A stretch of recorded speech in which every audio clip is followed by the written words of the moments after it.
Quang Quý xin hân hạnh chào mừng quý anh chị đang đến với chương trình giới thiệu đô thị biển phong cách Nhật Takashi Ocean Suite Kỳ Co, tâm điểm đầu tư tại miền Trung của tập đoàn Danh Khôi. Và thưa các anh chị, chương trình đang được phát ở trên kênh Nội Bộ. Và ngày hôm nay thì chúng ta sẽ có cơ hội để cùng nhau tìm hiểu những thông tin hữu ích và giá trị về thị trường bất động sản của một thành phố biển đầy tiềm năng đang trên đà phát triển mạnh mẽ. Và không những vậy, đặc biệt hơn là những thông tin về dự án Takashi Ocean Suite Kỳ Co, đô thị hiện đại ven biển mang phong cách Nhật Bản lần đầu tiên có mặt tại Việt Nam. Kính thưa quý anh chị, như chúng ta đã biết thì rất nhiều những thành phố nổi tiếng ở trên thế giới đều nằm ngay bên bờ đại dương.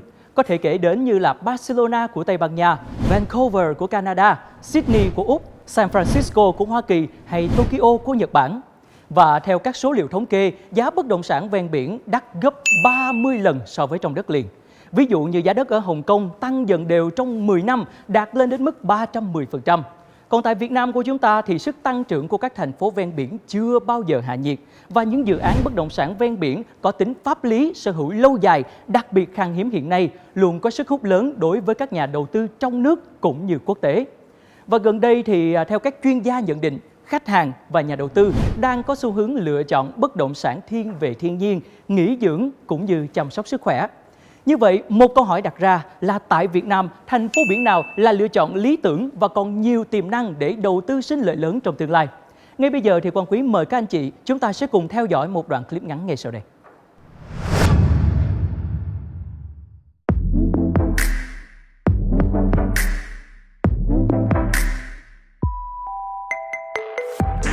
Thành phố biển Quy Nhơn, sự trỗi dậy của thiên đường nghỉ dưỡng, hiện tượng du lịch mới tỏa sáng của Việt Nam. Một trong những thành phố biển đẹp nhất của khu vực biển miền Trung vừa lọt vào top 7 nơi an toàn đáng đến sau đại dịch Covid-19 theo CNBC, tờ báo địa phương nổi tiếng của Mỹ đánh giá. Vị thế đắc địa, sự phát triển nhanh chóng của cơ sở hạ tầng, các công trình công nghiệp, cảng biển. Thành phố biển Quy Nhơn, vị trí chiến lược trong hành lang kinh tế Đông Tây, tầm nhìn trở thành trung tâm kết nối giao thương quốc tế.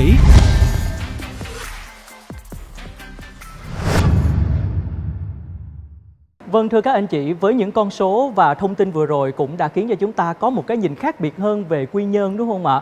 Với vẻ đẹp kiều diễm của bờ biển trải dài 134 km kết hợp cùng với đảo, những vịnh và cũng như là những cửa biển đã tạo nên sức hút cho giới đầu tư bất động sản ở nơi đây. Và cụ thể hơn về tình hình bất động sản ở thị trường này đang như thế nào, ngay bây giờ Quang Quý mời các anh chị chúng ta sẽ cùng nhau gặp gỡ chuyên gia kinh tế và phân tích thị trường bất động sản, ông Đinh Minh Tuấn.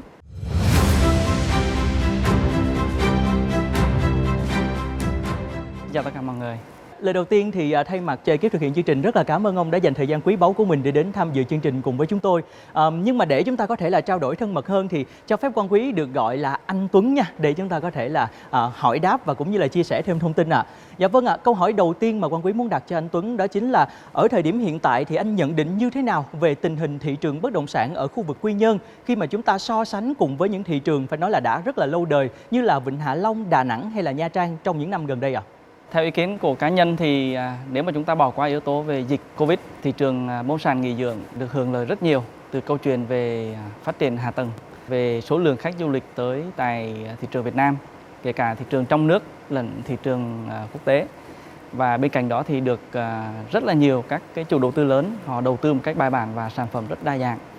Và cái thị trường bất động sản nghỉ dưỡng thì trong khoảng 5 năm trở lại đây tương đối phát triển.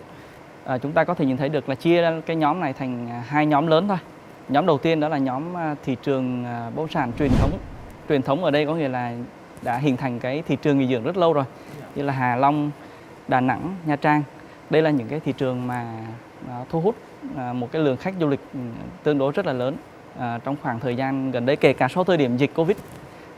Khi mà có dịch Covid xong thì sau khi mà gọi là chúng ta kiểm soát cơ bản về dịch thì số lượng khách du lịch quay trở lại nó tăng lên tương đối. Thế thì đối với là thị trường truyền thống như này, trước giờ thì các nhà đầu tư đầu tiên ấy, họ sinh lời tương đối là lớn. Các cái thị trường này hiện tại bây giờ theo đánh giá của tôi thì thứ nhất là về giá là đã ở lên một cái mức tương đối rất là cao rồi. Và thứ hai đó là những cái khu bờ biển đẹp thì hiện tại bây giờ nó trở nên khan hiếm rồi. Thì đó cũng là cái điểm mà nó làm giảm cái sức hấp dẫn của các cái nhà đầu tư khi mà họ lựa chọn đầu tư vào đây. Và cái nhóm thứ hai mà mình đang nói tới đó là nhóm thị trường mới nổi. Chẳng như là mình có thể nói là như là Bình Định này, mình có thể nói là một vài địa phương ở phía Bắc, hoặc là một vài địa phương mà nó lân cận những cái khu vực truyền thống, là ở những khu vực mà chưa được khai thác quá nhiều về du lịch, có quỹ đất hiện tại bây giờ đang rất là nhiều, thì đầu tư tại thời điểm bây giờ thì nó hấp dẫn hơn. Tức là theo ý kiến cá nhân của tôi thì nếu mà chúng ta so sánh, và Quy Nhơn thì đang nằm ở trong nhóm 2 này, được hưởng lợi từ rất nhiều từ cái câu chuyện về hạ tầng, câu chuyện về thu hút của Ủy ban Nhân dân Bình Định thì rõ ràng là tạo rất là nhiều điều kiện cho các nhà đầu tư. Nếu làm cái so sánh của các thị trường truyền thống cách đây 5 đến 10 năm thì Quy Nhơn có thể là lại nằm trong cái giai đoạn mà có thể gọi là đi nhanh hơn nữa. Vậy thì chúng ta cũng đang thấy được lợi thế của Quy Nhơn cùng với cái xu hướng mà dịch chuyển hướng đầu tư của giới đầu tư bất động sản ở thời điểm hiện tại mà anh đã chia sẻ, đúng không ạ? Nhưng mà anh cũng có đề cập đến một việc, đó chính là tình hình dịch bệnh Covid-19. Như chúng ta đã biết là dịch Covid-19 đang có những cái sự diễn biến rất là phức tạp từ năm 2020 cho đến tận thời điểm hiện tại. Như vậy thì đối với những cái thị trường mới như là Quy Nhơn thì bên cạnh những thông tin mà anh đã chia sẻ thì anh còn thấy là nó sẽ có những cái thuận lợi và cả những cái khó khăn gì trong thời gian sắp tới ạ? Đầu tiên chúng ta nói về khó khăn trước. Rõ ràng là dịch Covid-19 thì nó sẽ ảnh hưởng đến cả những thị trường truyền thống và lẫn những cái thị trường mà mới nổi như là Quy Nhơn. Cái khó khăn này nó sẽ có thể là kéo dài cho đến khi mà chúng ta kiểm soát được và có vaccine. Điều này là khó khăn chung. Và ngoài ra khó khăn mà chúng ta nói xét riêng về thị trường Quy Nhơn thì chưa có những cái công trình và chưa có những cái khu giải trí có thể thu hút được thậm chí là khách ở trong nước để họ có thể lưu trú dài ngày hơn. Và bên cạnh những cái khó khăn mà chúng ta chia sẻ như thế thì rõ ràng là Quy Nhơn có những cái chính sách rất là riêng và họ đã thu hút được kể cả những cái chính sách về đầu tư trong mùa cao điểm về dịch 2020-2021 thì Ủy ban Nhân dân tỉnh cũng đã đưa ra những chính sách để thu hút các nhà đầu tư, những cái thương hiệu mạnh đầu tư vào thị trường Quy Nhơn, thị trường Bình Định. Bên cạnh đó thì kể cả trong thời điểm dịch thì cũng có những chính sách thu hút các cái lượng khách du lịch tới tại thị trường này. Đó là một điểm đến gọi là hấp dẫn mới, thỏa mãn được cái nhu cầu về nghỉ dưỡng xanh sạch với chi phí rất là phải chăng. Dạ vâng, thưa các anh chị, ngoài những gì mà anh Tuấn đã vừa chia sẻ thì Quang Quý cũng xin được thông tin thêm là theo như thống kê báo cáo của tỉnh Bình Định là trong 2 tháng đầu năm 2021, toàn tỉnh đã thu hút được 15 dự án đầu tư với tổng vốn thu hút là 23.768,45 tỷ đồng thưa quý vị. So với cùng kỳ năm trước là tăng gấp 2,14 lần về số dự án và tăng gấp 25 lần về tổng vốn đầu tư. Wow! Và những con số này đã phần nào chứng minh cho chúng ta thấy được sức hút của thành phố biển này, đúng không ạ? Và Quang Quý cũng xin mời các anh chị chúng ta xem tiếp một biểu đồ thống kê ạ. Như chúng ta đã thấy là theo thống kê số ngày lưu trú du lịch bình quân thì Quy Nhơn xấp xỉ bằng với Nha Trang khi đạt ở mức 2.4, còn Nha Trang là 2.7 và vượt xa cả đảo Ngọc Phú Quốc khi mà địa phương này chỉ có số thống kê ở mức là 1.8 mà thôi. Dạ vâng ạ. Với những con số này thì anh Tuấn có thể là phân tích cho tất cả mọi người biết rõ hơn cái lý do vì sao không ạ? Để mà chúng ta nói về câu chuyện số lượng lưu trú ở lại lâu, ở đây có những cái bờ biển rất xanh, sạch và sẽ phục vụ cho cái nhu cầu nghỉ dưỡng, nhu cầu về trải nghiệm sau khi mà bị ảnh hưởng bởi dịch Covid thì lò xo mà nó càng nén thì nó bung càng mạnh.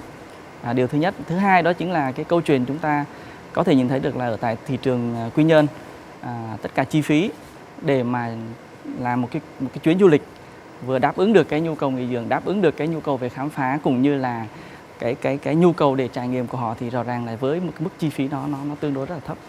Và ở đây cũng nói về con người, nói về cái câu chuyện về con người cùng với lại cái sự hỗ trợ rất lớn từ Ủy ban Nhân dân tỉnh đưa ra những chính sách để thu hút và tập trung mạnh vào cái câu chuyện đó phát triển thị trường du lịch ở Quy Nhơn là một cái điểm đến trong khoảng thời gian 3-5 năm nữa thì rõ ràng đây cũng là một trong những thị trường mà tương đối là sẽ là phát triển. Nếu mà một cái dịch chuyển ở đây thì có thể là dịch chuyển cả đầu tư và dịch chuyển luôn cả cái xu hướng mà tìm kiếm những cái điểm du lịch mới để cho các cái gọi là những cái du khách trong nước họ đến.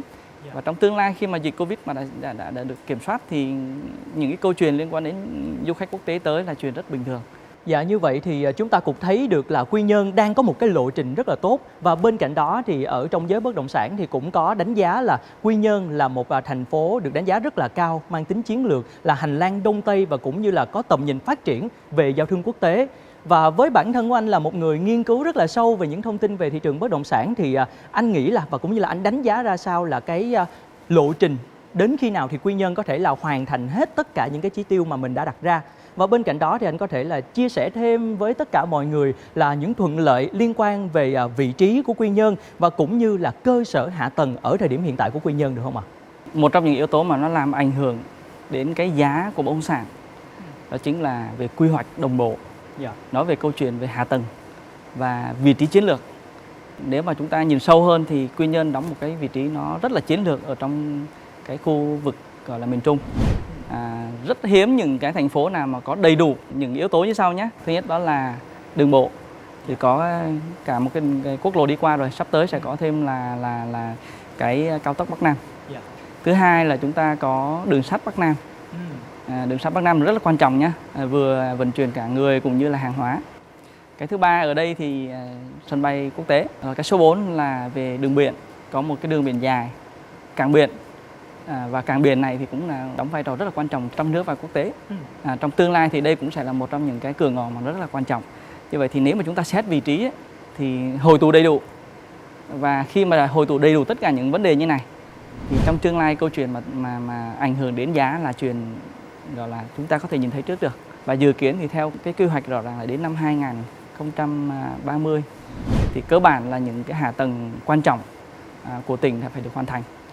Dạ, chúng ta sẽ cùng nhìn lại bản đồ quy hoạch bán đảo Phương Mai và cũng như là khu kinh tế Nhân Hội từ một vùng đất hoang sơ đến nay đã chuyển thành hai địa danh phải nói là cực kỳ nổi tiếng, thu hút các ông lớn bất động sản trong cũng như là ngoài nước với những cái số vốn đầu tư là nghìn tỷ.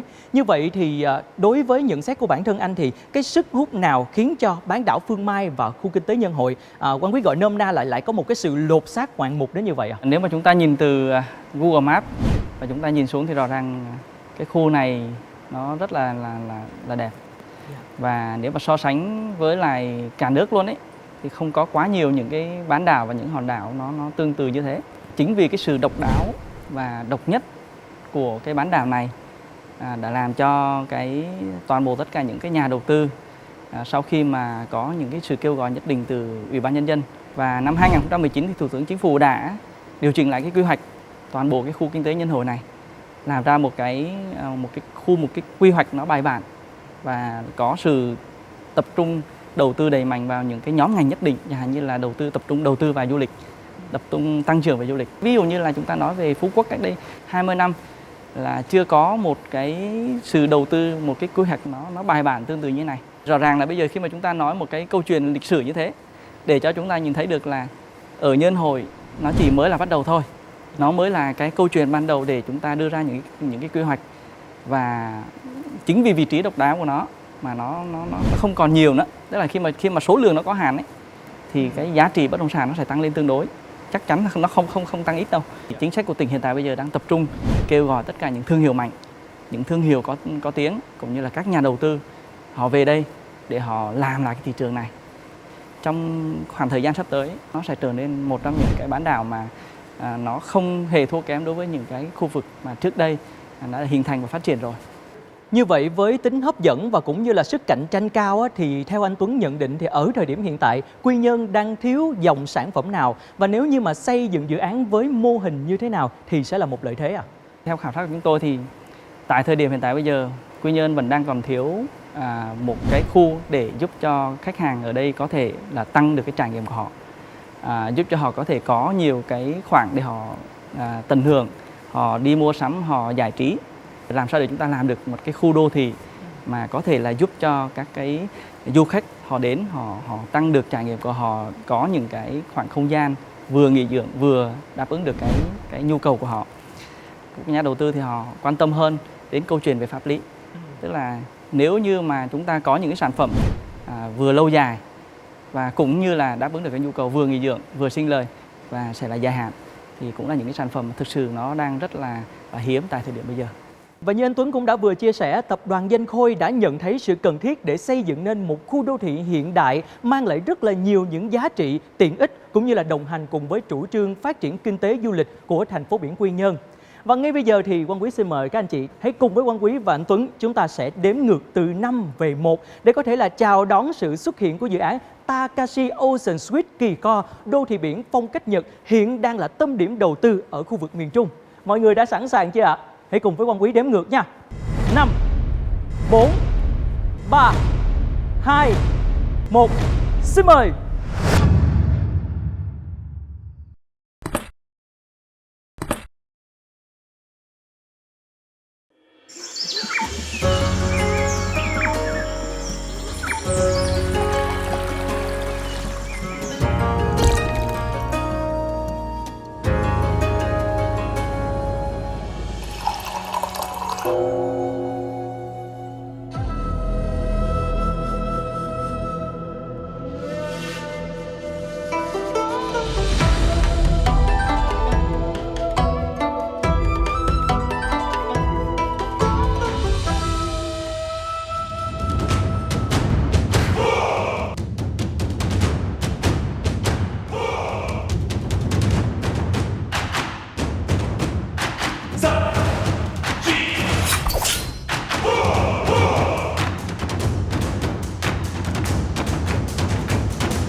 Vâng, và thưa quý vị, chúng ta vừa theo dõi một đoạn teaser cực kỳ hấp dẫn. Đó chính là những hình ảnh giới thiệu đầu tiên của dự án Takashi Ocean Suite Kỳ Co, một đô thị biển mang phong cách Nhật Bản đầu tiên tại Việt Nam. Và em thấy là khi mà theo dõi đoạn teaser vừa rồi thì anh Tuấn cũng đang gật gù. Không biết là anh có những cái chia sẻ gì và cũng như là anh nhận định như thế nào về dự án này ạ? Tất nhiên đây là một sản phẩm rất đáng được chờ đợi. Cứ suy nghĩ là chúng ta mở mắt ra và chúng ta nhìn thấy biển ở trong một cái bán đảo rất là tuyệt vời như là Phương Mai, đúng không? Bên cạnh đó thì Nhật Bản thì rất là nổi tiếng về cái gọi là kinh tế ban đêm, thu hút được các cái khách du lịch tới và họ có những cái giải trí để làm cho níu giữ chân của khách hàng.